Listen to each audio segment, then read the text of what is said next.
talk of long periods when Egypt was ruled by the Necheru, the gods or principles themselves, and then another long period when Egypt was ruled by the Shemsu-Hor, the companions or followers of Horus.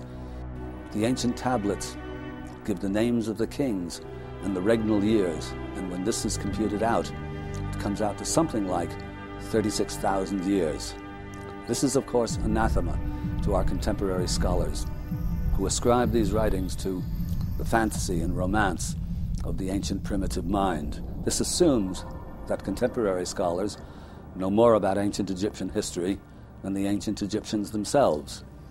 The situation is perhaps similar to Schliemann's discovery of Troy. Everyone thought that Troy was simply a myth, a fantasy. Schliemann took Homer at his word and traced Troy back to Turkey, dug in the right place, and sure enough found Troy. It's somewhat similar to the situation with the dinosaurs. Everyone argued about the giant bones that were being uncovered all over Europe and America. One of the 19th century scholars put together the argument that these were indeed the bones of extinct animals.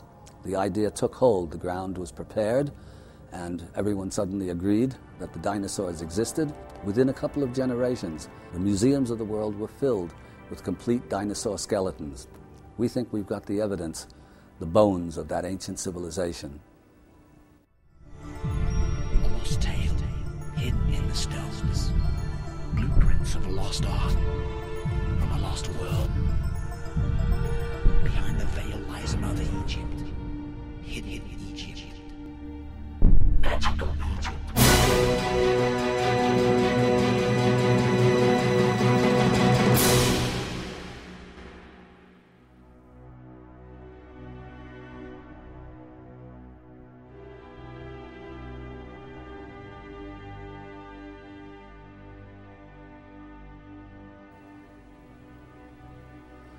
Think of Old Kingdom Egypt, and the first images that come to mind will likely be the pyramids of Giza and the Great Sphinx.